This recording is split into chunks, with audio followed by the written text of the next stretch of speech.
श्रीमद्भागवत गीता अध्याय 15। प्रस्तुति मोनू तिवारी जी द्वारा भक्ति रंगमंच चैनल के माध्यम से। श्रीमद्भगवत गीता के 15वें अध्याय को पुरुषोत्तम योग कहा गया है। यह अध्याय गीता का हृदय माना जाता है क्योंकि इसमें भगवान श्री कृष्ण स्वयं अपने परम स्वरूप आत्मा, जीव और संसार के वास्तविक स्वरूप को अत्यंत सरल किंतु गूढ़ रूप में समझाते हैं। इस अध्याय में भगवान यह स्पष्ट करते हैं कि यह संसार अस्थायी है, जीवात्मा शाश्वत है, परमात्मा सर्वोच्च सत्य है।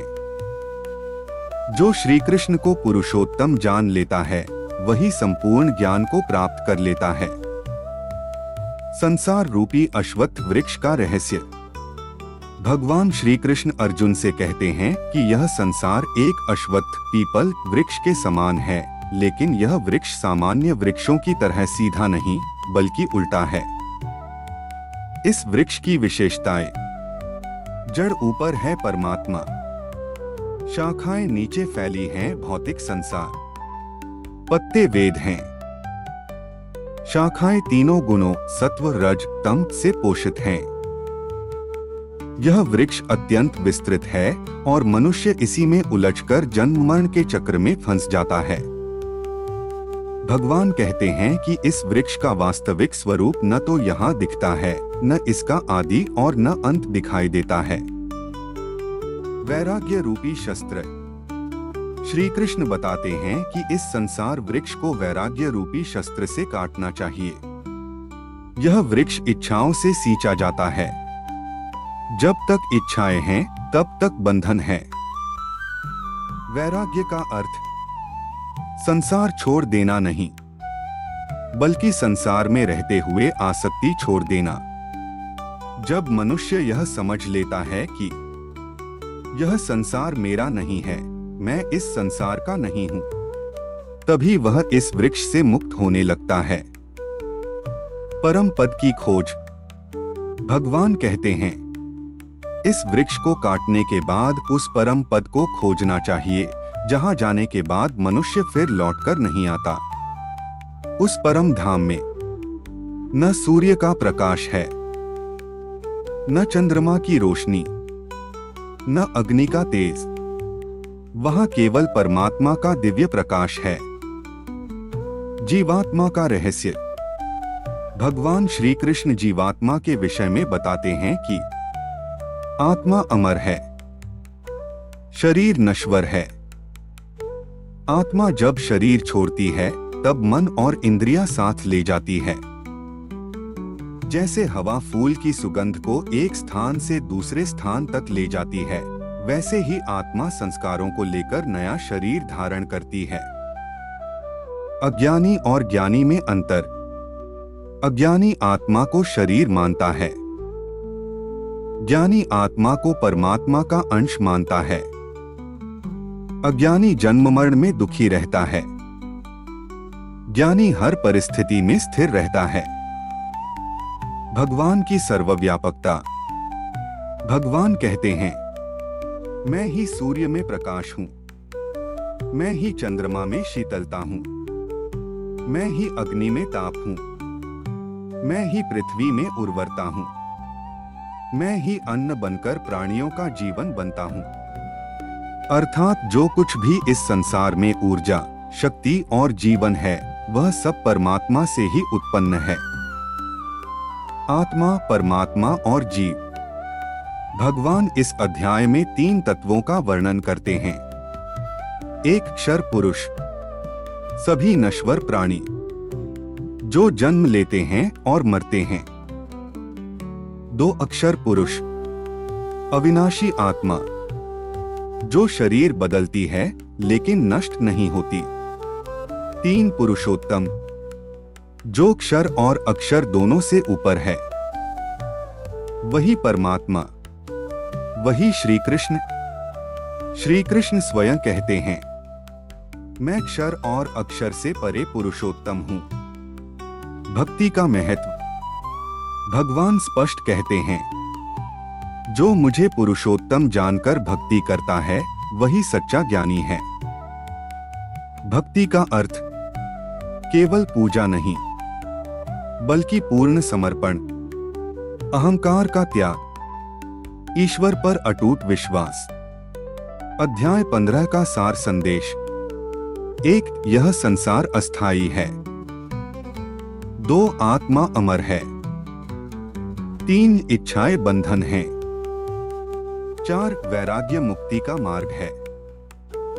5. श्री कृष्ण ही परम सत्य हैं। 6. भक्ति से ही मोक्ष संभव है। जीवन में अध्याय 15 का उपयोग। यदि मनुष्य क्रोध में है, आत्मा को याद करे, दुख में है, परमात्मा को स्मरण करे, मोह में है, संसार वृक्ष को समझे, भय में है, पुरुषोत्तम पर विश्वास करे, तो जीवन स्वतः सरल और शांत हो जाता है। उपसंहार। श्रीमद् भगवद गीता का 15वां अध्याय हमें यह सिखाता है कि हम इस संसार के यात्री नहीं, बल्कि परमात्मा के अंश हैं। जब मनुष्य श्री कृष्ण को केवल भगवान नहीं, बल्कि परम सत्य के रूप में स्वीकार कर लेता है, तभी उसका जीवन सार्थक हो जाता है।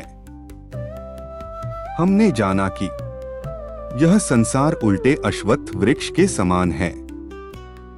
इसकी जड़ परमात्मा है, शाखाएं भौतिक संसार हैं, इच्छाएं और आसक्ति मनुष्य को बांधती हैं। वैराग्य और ज्ञान से ही मुक्ति संभव है।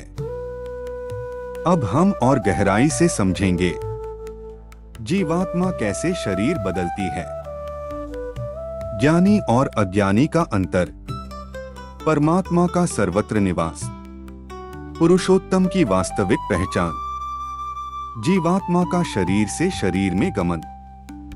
भगवान श्री कृष्ण अर्जुन से कहते हैं, यह आत्मा न जन्म लेती है, न मरती है, न नष्ट होती है। जब आत्मा एक शरीर छोड़ती है, तो वह मन और पांचों इंद्रियों को साथ लेकर दूसरे शरीर में प्रवेश करती है। उपमा दृष्टांत। जैसे हवा फूलों की खुशबू को एक स्थान से दूसरे स्थान तक ले जाती है, वैसे ही आत्मा अपने संस्कारों को साथ लेकर जाती है। यही कारण है कि कोई जन्म से शांत होता है, कोई क्रोधी, कोई भक्त, कोई भोगी। सब पूर्व जन्म के संस्कारों का परिणाम है। अज्ञान और ज्ञान का अंतर भगवान स्पष्ट करते हैं कि अज्ञानी व्यक्ति शरीर को ही आत्मा मानता है, सुख दुख में डगमगाता है, मृत्यु से भयभीत रहता है, संसार को ही सब कुछ समझता है।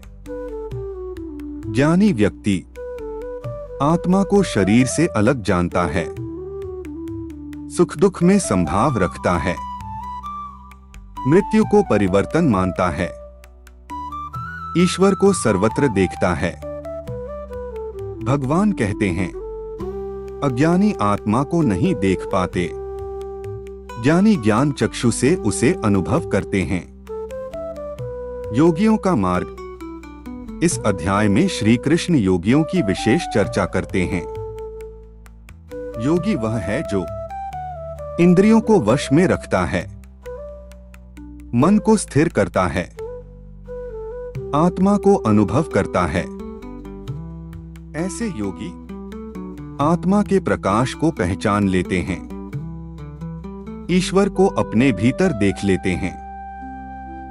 लेकिन जो व्यक्ति अहंकार में डूबा है, काम, क्रोध और लोभ से घिरा है, वह आत्मा को नहीं समझ पाता। परमात्मा की सर्वव्यापक उपस्थिति। भगवान श्री कृष्ण कहते हैं, मैं ही सूर्य में प्रकाश हूं, चंद्रमा में शीतलता हूं, अग्नि में ताप हूं, पृथ्वी में उर्वरता हूं। मैं ही अन्न बनकर सबको पोषण देता हूं। प्राण बनकर सबको जीवित रखता हूं। अर्थात इस संसार में जो भी शक्ति, तेज, जीवन और चेतना है, वह सब परमात्मा से ही उत्पन्न है। अन्न और जीवन का रहस्य। भगवान एक गहरा रहस्य बताते हैं। मनुष्य अन्न खाता है, लेकिन वह अन्न तभी जीवन देता है जब उसमें वैश्वानर अग्नि, पाचन अग्नि हो, और वह अग्नि भी परमात्मा की शक्ति से ही कार्य करती है। इसका अर्थ यह है कि हम जो खाते हैं, जो पचता है, जो शक्ति बनता है, सब कुछ ईश्वर की कृपा से ही संभव है। वेदों का वास्तविक उद्देश्य। श्री कृष्ण कहते हैं, वेदों का उद्देश्य कर्मकांड में उलझाना नहीं, बल्कि परमात्मा तक पहुंचाना है। वेद ज्ञान देते हैं, विवेक जगाते हैं, ईश्वर की पहचान कराते हैं, और उन वेदों का ज्ञाता भी स्वयं परमात्मा ही हैं। 3 पुरुषों का निर्णायक ज्ञान। यह अध्याय का सबसे महत्वपूर्ण भाग है। भगवान कहते हैं, एक क्षर पुरुष, सभी नश्वर प्राणी, शरीरधारी जीव, जो जन्म लेते हैं और मरते हैं। 2 अक्षर पुरुष, अविनाशी आत्मा, जो शरीर बदलती है लेकिन नष्ट नहीं होती। 3 पुरुषोत्तम, जो क्षर और अक्षर दोनों से ऊपर है, जो सबका आधार है, जो सबका नियंता है, वही पुरुषोत्तम परमात्मा है, वही श्री कृष्ण हैं। श्री कृष्ण की स्वयं की घोषणा। भगवान स्वयं कहते हैं, मैं इस संसार और आत्मा दोनों से परे हूं, इसलिए मैं पुरुषोत्तम कहलाता हूं। यह कोई साधारण कथन नहीं, यह परम सत्य की घोषणा है। सच्चे भक्त की पहचान। जो मनुष्य श्री कृष्ण को पुरुषोत्तम जानता है, अहंकार छोड़ देता है, पूर्ण श्रद्धा से भक्ति करता है, वही सच्चा ज्ञानी है, सच्चा भक्त है, सच्चा योगी है। ऐसा व्यक्ति मोक्ष का अधिकारी बन जाता है। एक आत्मा अमर है, 2 शरीर परिवर्तनशील है, 3 अज्ञान दुख का कारण है, 4 ज्ञान मुक्ति का द्वार है, 5 परमात्मा सर्वत्र विद्यमान है, 6 श्री कृष्ण ही पुरुषोत्तम हैं। जीवन में उतारने योग्य शिक्षा। यदि मनुष्य प्रतिदिन आत्मा का स्मरण करे, संसार को अस्थायी समझे, ईश्वर पर भरोसा रखे, भक्ति को जीवन बनाए, तो जीवन का हर दुख छोटा हो जाता है और मृत्यु भी भयावह नहीं लगती। उपसंहार। श्रीमद् भगवद गीता का यह अध्याय मनुष्य को यह समझा देता है कि तू शरीर नहीं है, तू आत्मा है, और तेरा अंतिम लक्ष्य पुरुषोत्तम परमात्मा है। पुरुषोत्तम को जानने का वास्तविक अर्थ। क्यों भक्ति ही सर्वोच्च मार्ग है? अहंकार कैसे बंधन बनता है? ज्ञानी पुरुष का जीवन कैसा होता है?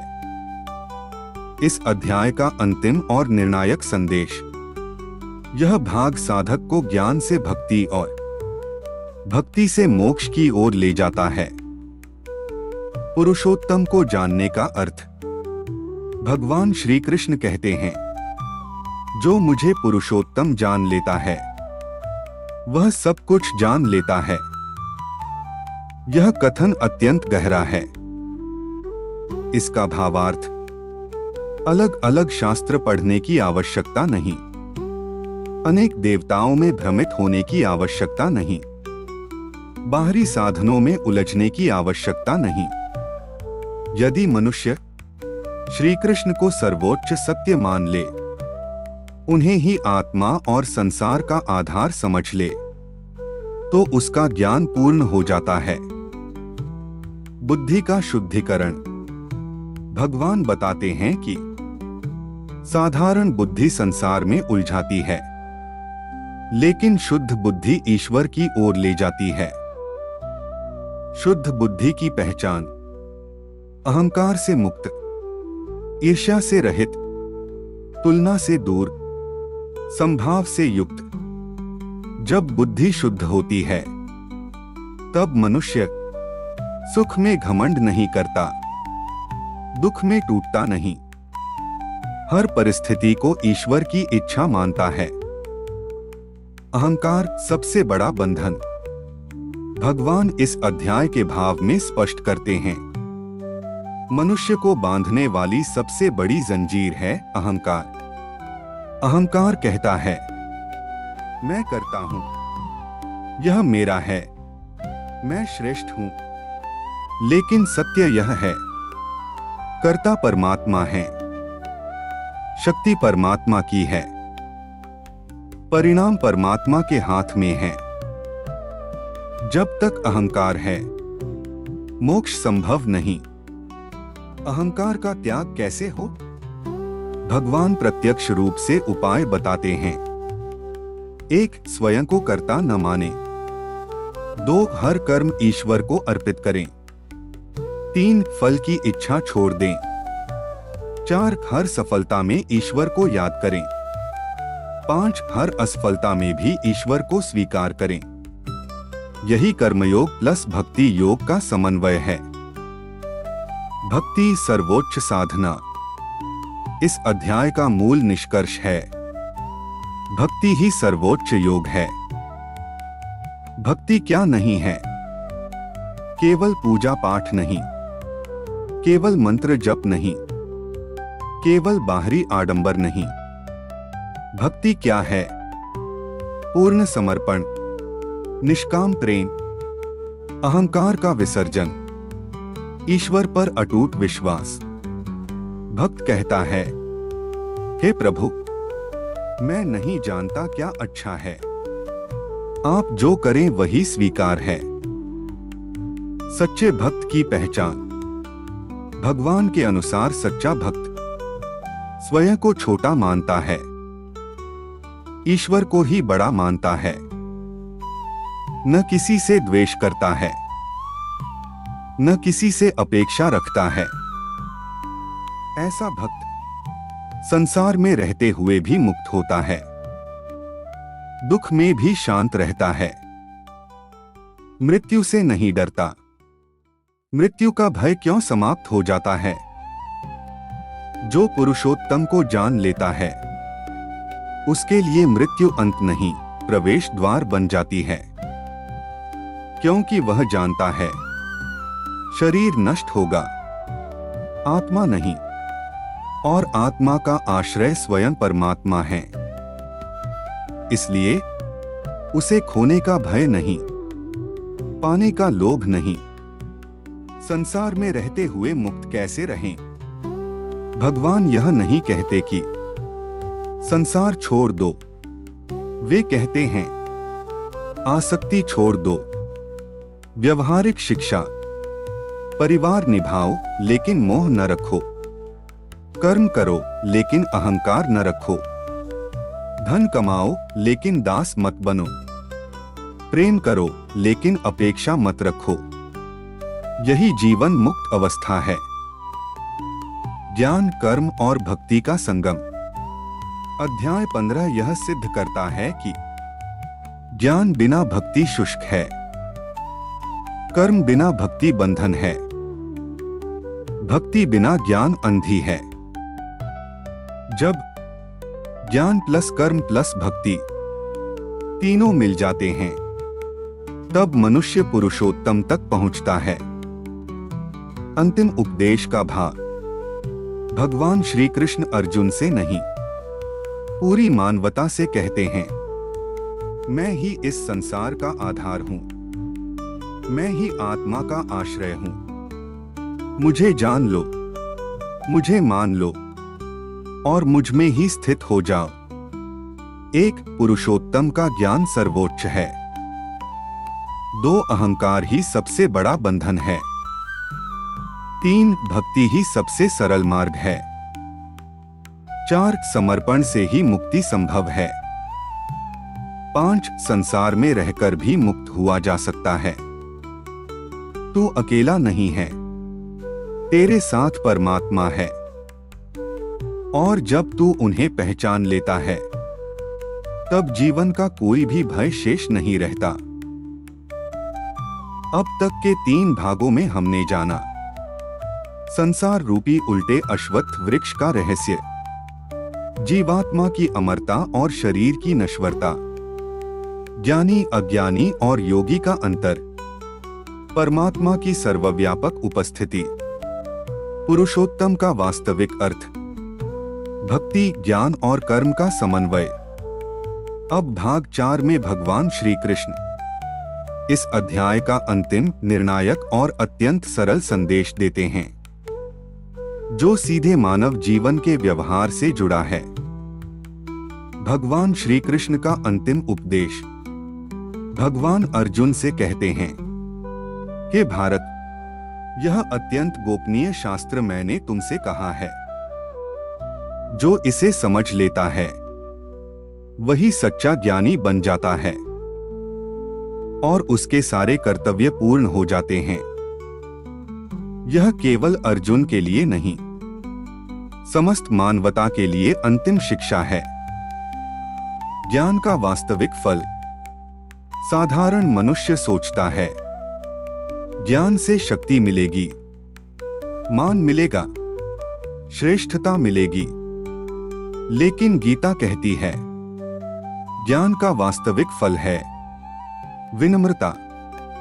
जिसे आत्मज्ञान हो जाता है वह झुक जाता है, वह शांत हो जाता है, वह किसी से श्रेष्ठ बनने की इच्छा छोड़ देता है, क्योंकि वह जान जाता है सब कुछ परमात्मा से है।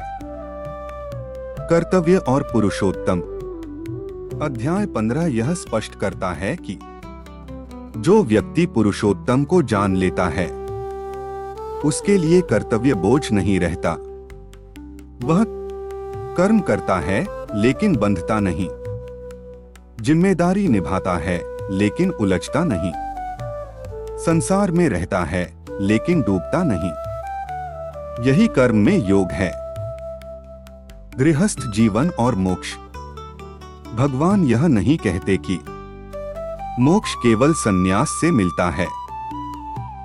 वे स्पष्ट करते हैं गृहस्थ भी मोक्ष पा सकता है। शर्त केवल एक है, आसक्ति का त्याग। यदि माता पिता सेवा हो, पत्नीपति में कर्तव्य हो, संतान में संस्कार हो, धन में साधन भाव हो, तो वही गृहस्थ जीवन साधना बन जाता है। सुख दुख में संभार। पुरुषोत्तम को जानने वाला व्यक्ति सुख में अति प्रसन्न नहीं होता, दुख में अत्यंत दुखी नहीं होता, क्योंकि वह जानता है सुख दुख आते जाते हैं पर आत्मा स्थिर रहती है। यही स्थिरता शांति कहलाती है। संसार का सही दृष्टिकोण। इस अध्याय का एक बड़ा संदेश यह है, संसार को त्यागो नहीं, संसार को समझो। संसार बंधन तब है जब मोह है, साधन तब है जब विवेक है। जो व्यक्ति संसार को परमात्मा की लीला समझ लेता है वह कभी दुखी नहीं होता। मृत्यु का अर्थ बदल जाता है। सामान्य मनुष्य के लिए मृत्यु भय है, लेकिन जो पुरुषोत्तम को जान ले उसके लिए मृत्यु विश्राम है, परिवर्तन है। ईश्वर से मिलने का द्वार है। इसलिए ऐसा व्यक्ति न मृत्यु से डरता है, न जीवन से भागता है। भक्ति का अंतिम स्वरूप। अध्याय 15 का अंतिम निष्कर्ष। पूर्ण समर्पण। जब मनुष्य कह देता है, हे प्रभु, अब मैं नहीं, आप ही सब कुछ हैं, तभी अहंकार समाप्त होता है, भय समाप्त होता है, जन्म मरण का चक्र टूटता है। पुरुषोत्तम योग की पूर्ण शिक्षा। संक्षेप में यह अध्याय सिखाता है: 1. संसार अस्थायी है। 2. आत्मा शाश्वत है। 3. इच्छाएं बंधन हैं। 4. वैराग्य मुक्ति का मार्ग है। 5. भक्ति सर्वोच्च साधना है। 6. श्री कृष्ण ही परम सत्य हैं। आज के जीवन में उपयोग। यदि आज का मनुष्य तनाव में है, आत्मा को याद करे। भय में है, पुरुषोत्तम पर भरोसा करे। क्रोध में है, अहंकार को देखे। भ्रम में है, गीता को पढ़े, तो जीवन स्वतः सरल हो जाएगा। अध्याय 15 का पूर्ण उपसंहार। श्रीमद् भगवद गीता का 15वां अध्याय। मानव को यह अंतिम सत्य सिखाता है: तू इस संसार का नहीं है, यह संसार तेरा नहीं है। तू परमात्मा का अंश है और तेरा अंतिम लक्ष्य उसी में लीन होना है। जब यह भाव हृदय में उतर जाता है, तब जीवन साधना बन जाता है और मृत्यु भी मोक्ष का द्वार बन जाती है। ऐसी रहस्यमय कहानी सुनने के लिए हमारे YouTube चैनल भक्ति रंगमंच को सब्सक्राइब करें और बेल आइकन दबाना न भूलें। धन्यवाद। जय श्री कृष्णा।